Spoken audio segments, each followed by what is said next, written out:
ശ്രീ ലളിതാ സഹസ്രനാമ സ്തോത്ര പഠനം 24 ഭാഗം. അമ്മേ നാരായണ. ശ്രീ ലളിതാ ത്രിപുര സുന്ദരിയുടെ 361 നാമം തമോപഹ. അജ്ഞാനമാകുന്ന തമസ് നീക്കി, തമസ് അഥവാ അന്ധകാരം നീക്കി ബ്രഹ്മജ്ഞാനമാകുന്ന വെളിച്ചം അല്ലെങ്കിൽ പ്രകാശം നിറയ്ക്കുന്നവൾ എന്ന അർത്ഥത്തിൽ ദേവിയെ തമോപഹ എന്ന് വിളിക്കുന്നു. സത്വ രജോ തമോ ഗുണങ്ങളെപ്പറ്റി നമ്മൾ കേട്ടിരിക്കും. പ്രകൃതിയുടെ അടിസ്ഥാന ഗുണങ്ങളായി കണക്കാക്കുന്നത് ഈ 3 ഗുണങ്ങളെയാണ്. സത്വഗുണം ഉന്മേഷദായകവും ചലനാത്മകവുമാണ്. ഇത് ശാന്തത നൽകുന്നു എന്നാണ് പറയുന്നത്. രജോ ഗുണം ഉത്തേജകവും ചലനാത്മകവുമാണ്. ഇത് അഭിനിവേശത്തെ സൃഷ്ടിക്കുന്നു. തമോ ഗുണമാകട്ടെ നിഷ്ക്രിയവും അന്ധകാരം നിറയ്ക്കുന്നതുമാണ്. നമ്മുടെ ഉള്ളിലെ തമോ ഗുണം കൊണ്ടുണ്ടാകുന്ന അലസതയും മൂഢതയും നീക്കി ഊർജ്ജസ്വലത പകരാനായിട്ട് ലളിതാ സഹസ്രനാമ സ്തോത്ര പാരായണം സഹായിക്കുന്നു.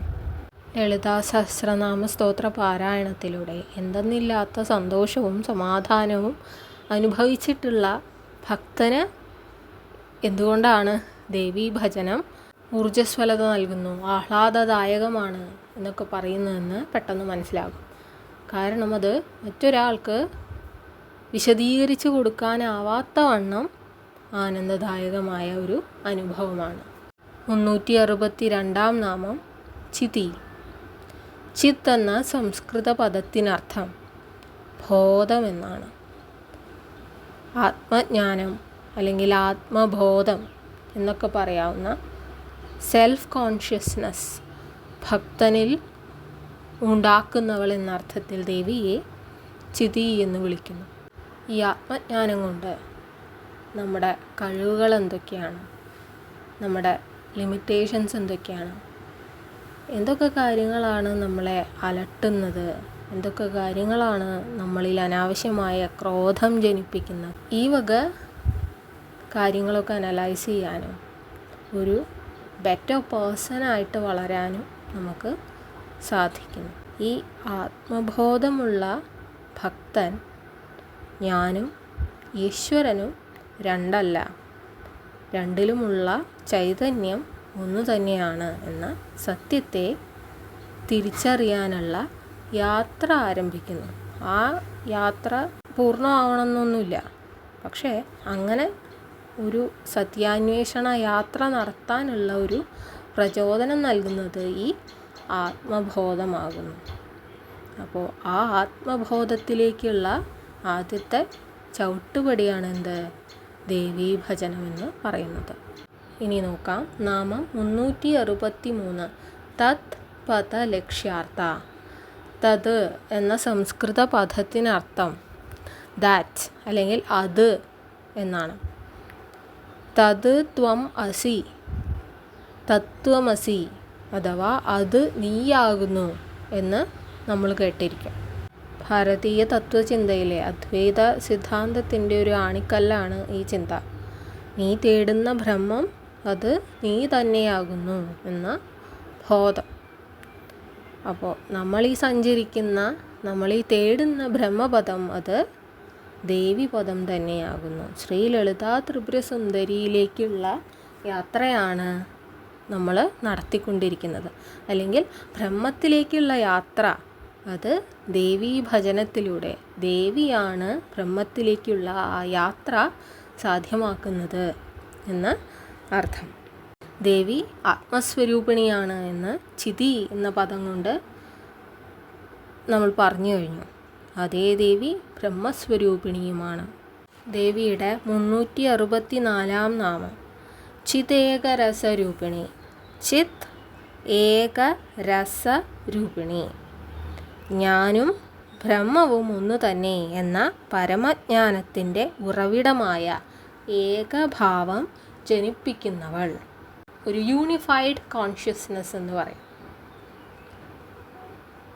എന്നിലും എൻ്റെ ചുറ്റുമുള്ളവരിലുമുള്ള ചൈതന്യം അത് ഒരേ ചൈതന്യം തന്നെയാണ് എന്നും രൂപത്തിലും നിറത്തിലും മതത്തിലും ജാതിയിലുമായി ഉള്ള ഈ വിഭാഗീയതയെല്ലാം കേവലം മായ മാത്രമാണ് എന്ന തിരിച്ചറിവുണ്ടാക്കുകയും മനുഷ്യരെ അങ്ങനെ ഒന്നിച്ചു നിർത്താനുമുള്ള ആ ഒരു സുപ്രീം തോട്ട് അത് മനുഷ്യനിൽ ജനിപ്പിക്കാനായിട്ട് ആർക്ക് സാധിക്കുന്നു? ശ്രീ ലളിതാ ത്രിപുര സുന്ദരിക്ക് സാധിക്കുന്നു. 365 നാമം സ്വാത്മാനന്ദലവീഭൂത ബ്രഹ്മാദ്യാനന്ദ സന്തതി. സ്വാത്മാനന്ദലവീഭൂത ബ്രഹ്മാദി ആനന്ദ സന്തതി. ദേവി ബ്രഹ്മാനന്ദത്തിൻ്റെ ഉറവിടമാണ്. ആ ബ്രഹ്മാനന്ദത്തിനു മുന്നിൽ മറ്റ് എല്ലാ ആനന്ദങ്ങളും, ബ്രഹ്മാവ് തൊട്ട് ഇങ്ങോട്ടുള്ള എല്ലാ ജീവജാലങ്ങളും ഏതെങ്കിലുമൊക്കെ കാലഘട്ടങ്ങളിൽ അനുഭവിച്ചിട്ടുള്ള വിവിധ ആനന്ദകരമായ അനുഭവങ്ങളുണ്ട്. ആ അനുഭവങ്ങളെല്ലാം തന്നെ ഈ ബ്രഹ്മാനന്ദത്തിനു മുന്നിൽ നിഷ്ഫലമാകുന്നു. ആ ബ്രഹ്മാനന്ദം നൽകാൻ ആർക്ക് മാത്രമേ സാധിക്കുന്നുള്ളൂ? ദേവി ലളിതാംബികയ്ക്ക് മാത്രമേ സാധ്യമാവുന്നുള്ളൂ. നമ്മൾ ഈ ഭൂമിയിൽ പലപ്പോഴായി സന്തോഷിക്കുന്നു എന്ന് നമ്മൾ കരുതുന്നു. പക്ഷേ ആ ആനന്ദകരമായ അനുഭവങ്ങൾക്കൊക്കെ അപ്പുറത്താണ് ദേവി നൽകുന്ന, ദേവി ഭജനം നൽകുന്ന ബ്രഹ്മാനന്ദം എന്ന അനുഭവം. ഇനിയുള്ള നാമങ്ങൾ ശ്രദ്ധിക്കുക. പരാപ്രത്യക്ഷിതീരൂപ പശ്യന്തി പരദേവത. മധ്യമാ വൈഖരീരൂപ ഭക്തമാനസ ഹംസിക. ഇവയിലുള്ള പര, പശ്യന്തി, മധ്യമാ, വൈഖരി, ഇത് നാലും ശബ്ദത്തിൻ്റെ 4 ആത്മീയ തലങ്ങളെ കുറിക്കുന്നു. അപ്പോൾ ശബ്ദത്തിൻ്റെ ഈ 4 ആത്മീയ തലങ്ങൾ ഏതൊക്കെയാണ് എന്ന് നോക്കിയിട്ട് നമുക്ക് ഈ നാമങ്ങളുടെ അർത്ഥം ഒന്ന് നോക്കാം. പര എന്നാൽ ഏറ്റവും സൂക്ഷ്മമായ ശബ്ദമാണ്. അതൊരു ശബ്ദ രൂപത്തിലേക്ക് പോലും എത്തിയിട്ടില്ല. ശബ്ദത്തിൻ്റെ ഉൽപ്പത്തി സ്ഥാനം എന്ന് പറയുന്നത്. എല്ലാ വാക്കുകൾക്കും ഒരു പ്രചോദന തരംഗമുണ്ട്. ആത്മീയ വാക്കുകൾക്കാണെങ്കിൽ ആത്മീയമായ ഒരു സംഭാഷണം നടത്തുന്ന, ആത്മീയമായ ഒരു പ്രസംഗം നടത്തുന്ന ഒരു വ്യക്തിയെ സംബന്ധിച്ചിടത്തോളം പരമാത്മാവായിരിക്കാം ആ വാക്കുകളുടെ പ്രചോദന കേന്ദ്രമെന്ന് പറയുന്നത്. നമ്മൾ പുറപ്പെടുവിപ്പിക്കുന്ന ഓരോ വാക്കുകൾക്കും ഒരു പ്രചോദന തരംഗമുണ്ട്. ഇത് ശബ്ദരൂപത്തിലേക്ക് എത്തുമ്പോഴാണ് വാക്കായി മാറുന്നത്. ആ വാക്കുകളുടെ ഉൽപ്പത്തി സ്ഥാനത്തെ പറയുന്നതാണ് പര എന്ന് പറയുന്നത്. ആത്മീയമായ വാക്കുകൾക്കും ചിന്തകൾക്കുമുള്ള ഒരു ഉൽപ്പത്തി സ്ഥാനമായി അല്ലെങ്കിൽ അതിൻ്റെ ഒരു പ്രചോദന തരംഗമായി കണക്കാക്കുന്നത് ഓ എന്ന ഏകാക്ഷരിയാണ്. ഇനി പശ്യന്തി എന്ന് പറയുന്നത് തരംഗരൂപത്തിൽ നിൽക്കുന്ന, പര എന്ന പ്രചോദന തരംഗരൂപത്തിൽ നിൽക്കുന്ന വാക്ക് നമ്മുടെ മനസ്സിലെ ഒരു സങ്കല്പ രൂപത്തിലേക്ക് പരിണമിക്കുമ്പോഴാണ് അതിനെ പശ്യന്തി എന്ന ആത്മീയ തലമായി കണക്കാക്കുന്നത്. ഇത് ഒരു ആശയമടങ്ങിയ സങ്കല്പമാണ്. ഇതിനിയൊരു വാക്കായിട്ടില്ല, ഒരു സങ്കല്പം മാത്രമായി നമ്മുടെ ഉള്ളിൽ നിലനിൽക്കുന്ന ആത്മീയ തലത്തെയാണ് പശ്യന്തി എന്ന് പറയുന്നത്. ഇതിനോട് ഏറ്റവും അടുത്ത് നിൽക്കുന്ന ഒരു വെസ്റ്റേൺ തോട്ട് പ്ലേറ്റോയുടെയാണെന്നാണ് എനിക്ക് തോന്നുന്നത്. പ്ലേറ്റോ പറയാറുണ്ട്, വസ്തുക്കളെല്ലാം നമ്മൾ ഈ കാണുന്ന ലോകം തന്നെ ആദ്യം ആശയങ്ങളായിട്ടാണ് ജനിക്കുന്നത്. ഇപ്പോൾ ഒരു കട്ടിൽ ഒരാൾ പണിയുമ്പോൾ ആ കട്ടിൽ എന്ന ആശയമാണ് ആദ്യം അയാളുടെ മനസ്സിൽ ജനിക്കുന്നത്. പിന്നീടാണ് കട്ടിൽ എന്ന വസ്തു ജനിക്കുന്നത്. അപ്പോൾ ആ ആശയരൂപമായി നമ്മുടെ മനസ്സിൽ നിൽക്കുന്ന ആ തലത്തെയാണ് പശ്യന്തി എന്ന് പറയുന്നത്. എഴുത്തുകാരൊക്കെ പലപ്പോഴും പറയാറുണ്ട്, എന്നോട് ആരോ സ്വപ്നത്തിൽ വന്ന് സംസാരിച്ചു, അതാണ് ഞാൻ എഴുതുന്നത് എന്ന് പറയാറുണ്ട്. സന്യാസിമാരൊക്കെ ആണെങ്കിൽ സ്വപ്ന ദർശനത്തിൽ ഈശ്വരൻ എന്നോട് പറഞ്ഞ വാക്കുകളാണ് ഞാൻ നിങ്ങളോട് പറയുന്നത് എന്ന് പറയാറുണ്ട്. അപ്പോൾ ആ ഈശ്വരൻ സംസാരിക്കുന്ന ആ ഒരു സങ്കല്പമായി നമ്മുടെ ഉള്ളിൽ നിറയുന്ന ആ വാക്കിനെയാണ് പശ്യന്തി എന്ന് പറയുന്നത്. ഇനി മൂന്നാമത്തെ സ്റ്റേജാണ് മധ്യമ തലം എന്ന് പറയുന്നത്. ഈ തലത്തിൽ ഒരു ആത്മാവിൽ നിന്ന് ശരീരത്തിലേക്ക് ആ വാക്ക് സഞ്ചരിക്കുന്ന ഒരു തലമാണത്. ആ സങ്കല്പത്തെ നമ്മൾ നമ്മുടെ മാതൃഭാഷയിൽ പരിവർത്തനം ചെയ്യുന്നതാണ് മധ്യമ തലം. ഇപ്പോൾ ഈശ്വരൻ എന്നോട് സംസാരിക്കുക എൻ്റെ മാതൃഭാഷയിലായിരിക്കും. നമ്മുടെ പ്രാഞ്ചിയേട്ടൻ ചോദിക്കുന്നുണ്ട്, മലയാളം അറിയില്ലേ? ഞങ്ങളുടെ ഭാഷ. അപ്പോൾ എന്നോട് സംസാരിക്കുക എൻ്റെ മാതൃഭാഷയിലാണ്, ഒരു ഹിന്ദിക്കാരനോട് സംസാരിക്കുക ഹിന്ദിയിലായിരിക്കും. നമ്മുടെ സങ്കല്പത്തെ നമ്മുടെ മാതൃഭാഷയിലേക്ക് പരിവർത്തനം ചെയ്യുന്ന ഒരു തലമാണ് എന്ത്? മധ്യമ തലമെന്ന് പറയുന്നത്. ഇനി അവസാനമായി വൈഖരി എന്ന തലമാണ്. വൈഖരി എന്നാൽ നമ്മൾ ഈ കേൾക്കുന്ന സ്ഥൂലമായ ശബ്ദം. ഞാൻ പറയുന്നത് വൈഖരിയാണ്, നിങ്ങൾ ശ്രവിക്കുന്നത് വൈഖരിയാണ്. നമ്മുടെ മസ്തിഷ്കത്തിൽ നിന്ന് സഞ്ചരിച്ച് ചുണ്ടിൽ നിന്ന് പുറത്തു വരുന്ന ആ സ്ഥൂലമായ പദത്തെയാണ് വൈഖരി എന്ന് പറയുക.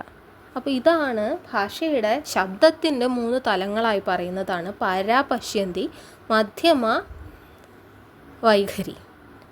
അപ്പോൾ ആദ്യം തന്നെ 366 നാമമായി പറയുന്നു ദേവി പരാരൂപമാണ്. ദേവിയാണ് ശബ്ദത്തിൻ്റെ പ്രേരണാ കേന്ദ്രമായി പ്രവർത്തിക്കുന്നത്. 367 നാമം നോക്കൂ, പ്രത്യക്ഷിതി രൂപ. ദേവിയിൽ വിശ്വാസമില്ലാത്ത, ദേവിയുടെ ഭക്തനല്ലാത്ത ഒരുവനെ സംബന്ധിച്ചിടത്തോളം ദേവി അവ്യക്തമായൊരു രൂപം മാത്രമാണ്. ദേവി ഭജനത്തിലൂടെ ലഭിക്കുന്ന ആനന്ദത്തെ പറ്റിയോ ദേവി നൽകുന്ന ശക്തിയെ പറ്റിയോ ഒന്നും പറഞ്ഞാൽ അവർക്ക് മനസ്സിലാകണമെന്നില്ല. അതൊരിക്കലും അവരുടെ കുറ്റമല്ല. കാരണം ഒരിക്കലും അവർ ആ ദേവിയുടെ ചൈതന്യത്തെ അനുഭവിച്ചിട്ടില്ല. അപ്പോൾ അങ്ങനെ ഒരു വ്യക്തിയെ സംബന്ധിച്ചിടത്തോളം ദേവി പരാപ്രത്യക്ഷിതി രൂപിയാണ്, അവ്യക്തമായ ബോധസ്വരൂപിണിയാണ്. നാമം 368 പശ്യന്തി. പശ്യന്തി എന്നാൽ സങ്കല്പരൂപത്തിലുള്ള ദേവി. 369 പരദേവത. പരദേവത എന്നാൽ എല്ലാ ദേവതകൾക്കും ദേവതയായവൾ, എല്ലാവരെക്കാളും ശക്തിസ്വരൂപിണിയായ പരാശക്തി രൂപത്തിലിരിക്കുന്ന ശ്രീ ലളിതാംബിക. 370 മധ്യമ. ഭാഷാരൂപം പൂണ്ട സങ്കല്പമായി വർത്തിക്കുന്ന ദേവി. 371 വൈഖരി എന്നാൽ സ്ഥൂലരൂപം പൂണ്ട ദേവി. 372 നാമം നോക്കൂ, ഭക്തമാനസ ഹംസിക. ഭക്തന്മാരുടെ ശുദ്ധമായ മനസ്സിൽ ഹംസത്തെ പോലെ നീന്തി തുടിക്കുന്ന ദേവി ലളിതാംബിക. എപ്രകാരമാണ് ദേവി ഭക്തൻ്റെ മനസ്സിൽ സഞ്ചരിക്കുന്നത്? വാക്കാവുന്ന നല്ല വാക്ക് ഓതുവാൻ ത്രാണിയുണ്ടാകണം എന്ന് നമ്മൾ പറയുന്നു. ആ ത്രാണിയായി, ആ പ്രചോദനമായി നിലനിൽക്കുന്ന പര എന്ന തലത്തിൽ നിൽക്കുന്ന ദേവി, അവിടെ നിന്ന് സങ്കല്പമായി സഞ്ചരിക്കുന്ന പശ്യന്തിയിലെത്തുന്ന ദേവി ലളിതാംബിക. പിന്നീട് നമ്മുടെ ഭാഷയിൽ നമ്മളോട് സംവദിക്കുന്ന ദേവി ലളിതാംബിക മധ്യമരൂപം പൂണ്ടു അവസാനമായി എന്താകുന്നു? വൈഖരി രൂപത്തിൽ, സ്ഥൂല രൂപത്തിൽ നമ്മുടെ ചുണ്ടിലൂടെ പുറത്തു വരുന്ന ആ വാക്കിന് പ്രചോദനമാകുന്ന ദേവി ലളിതാംബിക.